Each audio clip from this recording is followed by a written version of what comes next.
Yeah, he's uptight. We good? All right. So, let me go ahead and go. All right. So,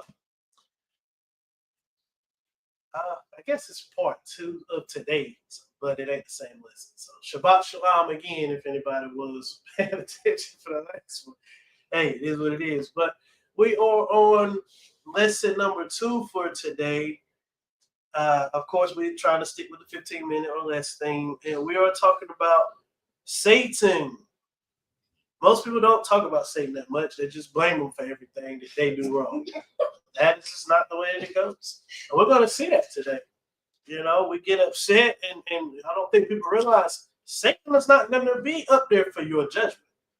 When you get mad and say, you know, the devil this and Satan that, and I hear all kind of stuff, people singing songs about it. The devil thought he had me and all that kind of stuff. Listen, just by you not keeping all statutes and commandments, the devil does have it. So let's get into the scriptures and see how.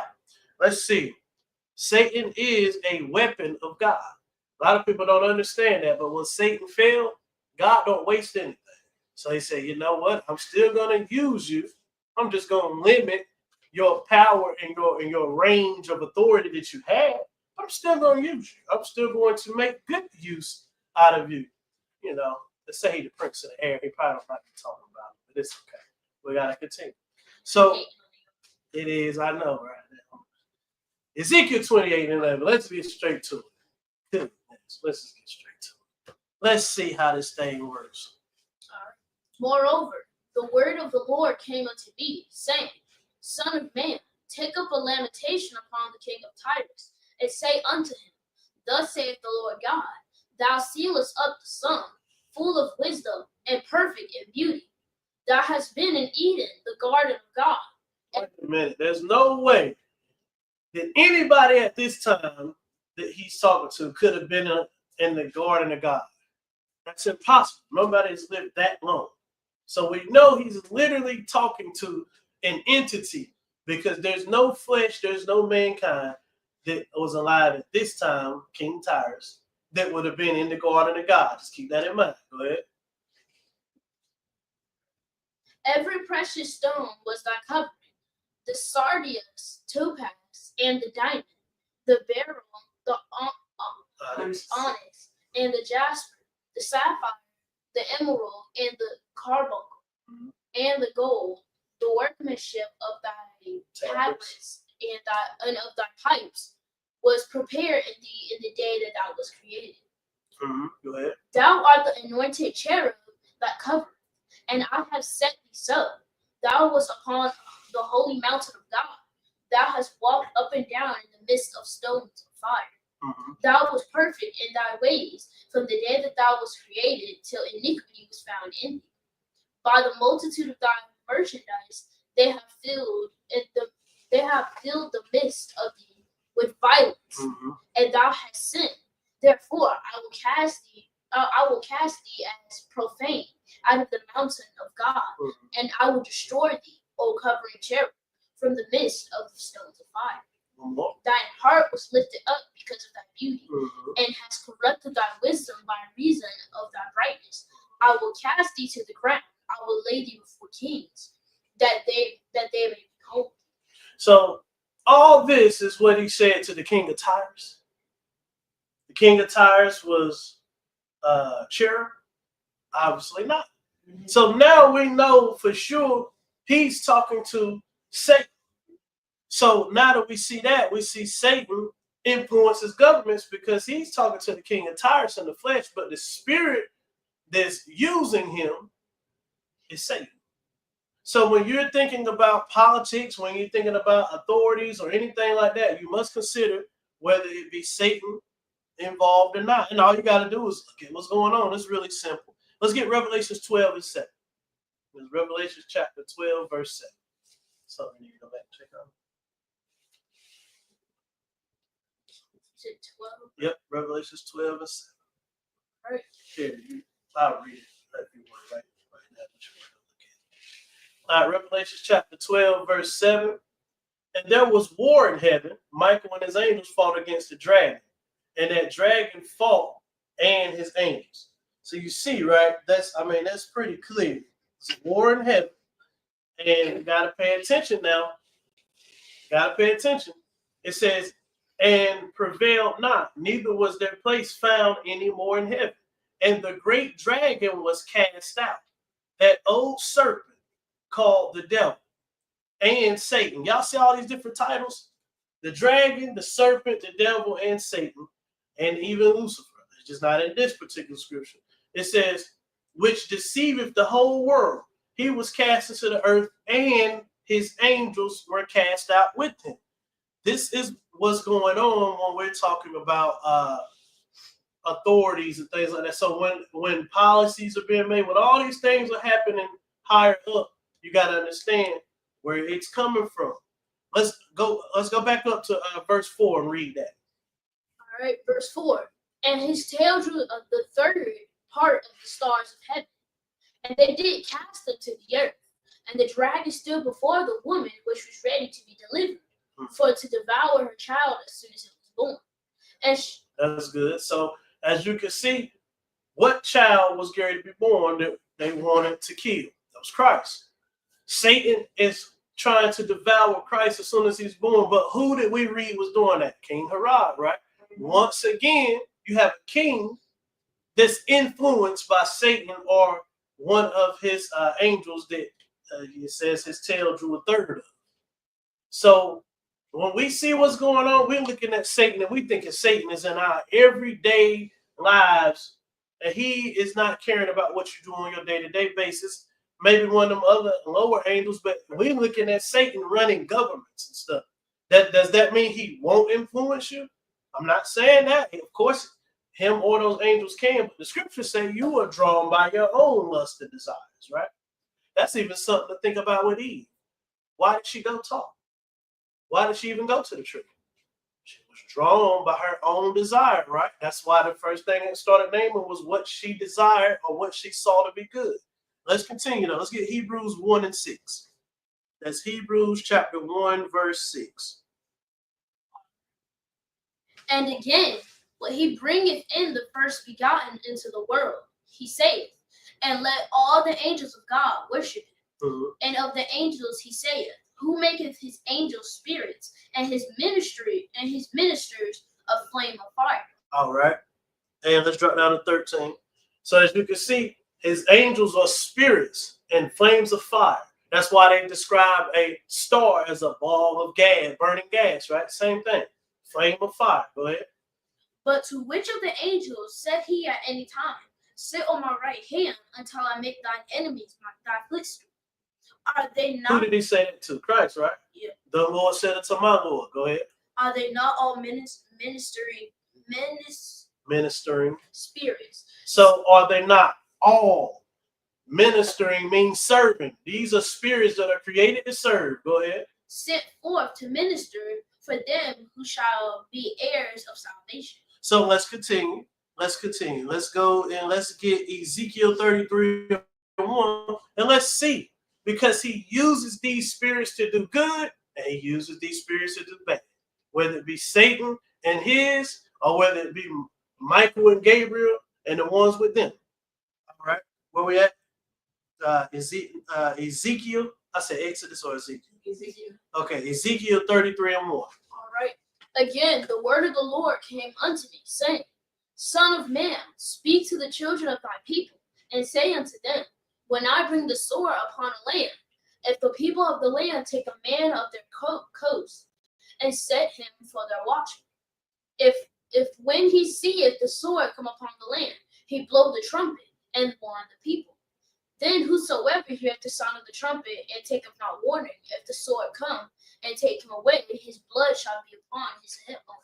Mm-hmm. He heard the sound of the trumpet and took not warning, his blood shall be upon him. But he that taketh warning shall deliver his soul.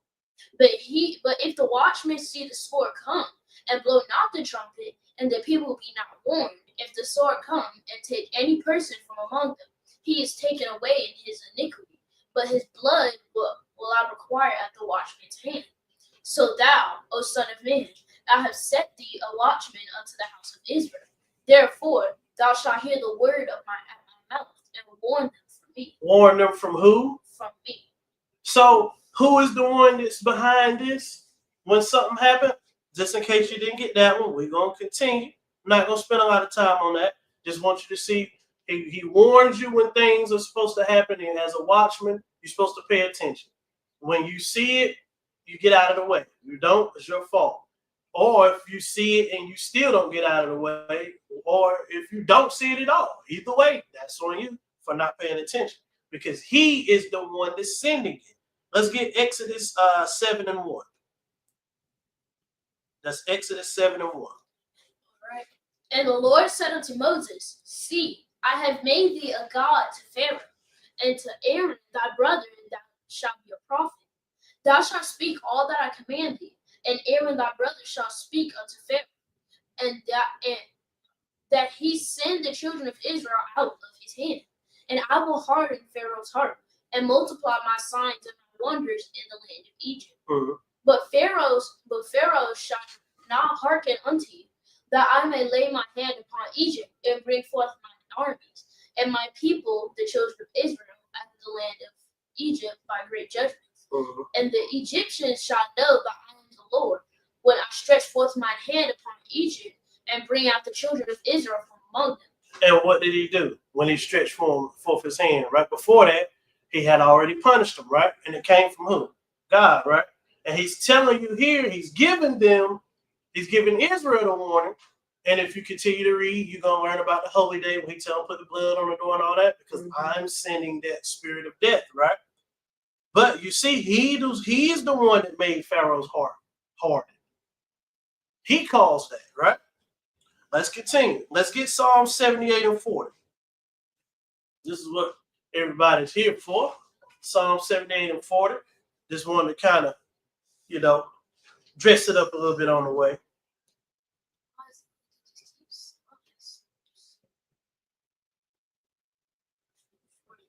Go ahead and start right here.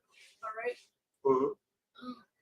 How oft do they provoke him in the wilderness, and grieve him in the desert? Mm-hmm. Yet they turned back and tempted God, and limited the Holy One of Israel. They remembered not his hand, nor the day when he delivered them from their enemy. How he had wrought his signs in Egypt, and his wonders in the field of Zon, and had turned their rivers into blood, and their floods that they could not drink. Y'all see who did all this? Go ahead. He sent diverse sorts of flies among them, which devour them, and frogs which destroy them. All right, drop down to 49. He cast upon them the fierceness of his anger, wrath and indignation, and tried by sending evil angels among them. But no, read it out. By what? By sending evil angels among them. So an evil angel, he still work for the Lord, don't he? He's just not righteous. But guess what? Even though he got a judgment ahead of him, that's what happens. Get 51. Let's see what he did. All right. And smote all the firstborn in Egypt, the chief of their strength in the tabernacles. So he sent evil angels among them, and they killed the firstborn of Egypt, right? That's God doing that. That's God's work. Let's get Amos 3 and 3.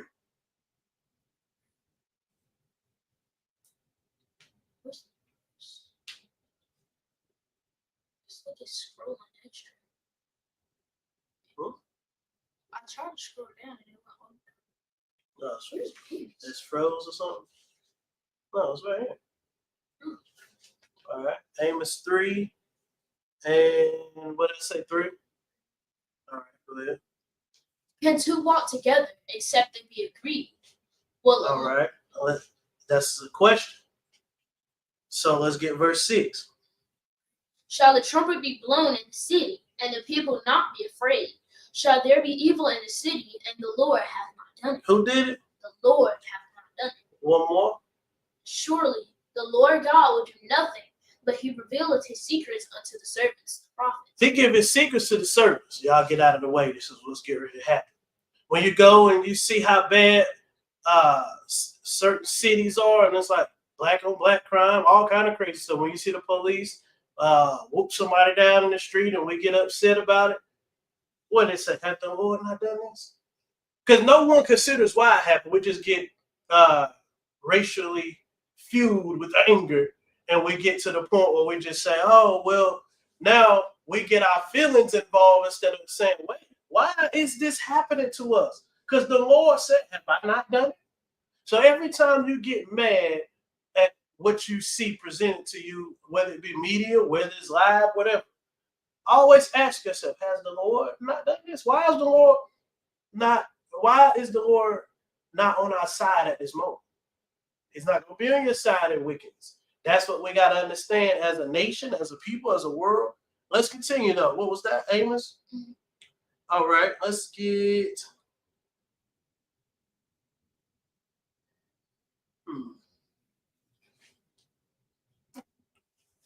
I don't want to take too much away from the actual lesson. Let's get Psalm 17 and 13. Let's do that. And while you're getting that, just the honorable mention of how he's doing these things. Remember when David sinned and it was it said disaster from God is what happened. 70,000 men died, I think it was. 70,000. When 70,000 men died, the Lord said, yeah, I did it. Just to keep that in mind. Go ahead. Where you at? Psalm 17 and 13. 17 and 13. We'll end it with that. Arise, O Lord. Disappoint him. Cast him down. Deliver my soul from the wicked, which is thy sword. Wait, which is thy sword? So deliver my soul from the wicked that's happening to me. But that wicked that's happening to me is thy sword. Whose sword? The Lord, right? So when you do bad, the Lord gonna punish you. He tells you that. It's a whole nother lesson on correction and being punished. So we got to make sure that we understand when Satan is on the loose and attacking, the Lord is the one sending him and his angels to do these things to get our attention to bring us back. So if you want to see the whole lesson, of course, there's plenty more, a lot more, but I won't take too much away from it. So of course you can go. You got the link pinned in that. But listen, should be Satan, the weapon of God. It's the same title. I believe it is. Yeah, I'll double check, and if not, I'll put the title in the comments. I want to say it's the same one. Though. I know we have one. Okay, well that's fine. What we'll do, we'll put the link in the we'll put the link in the comments so that you can see the whole lesson. There's a whole lot, but like I said, I don't want to take away from it. I just wanted to kind of give an idea of what's going on here, so we can stop blaming Satan and start blaming us, because you can't blame God. Obviously, he's doing it for your actions or lack of thereof. But that's the lesson. Any questions, comments? Y'all know how to reach us by now. If you want to reach us in private or whatever, you can come on the page and go in the chat. But appreciate your time. We are done.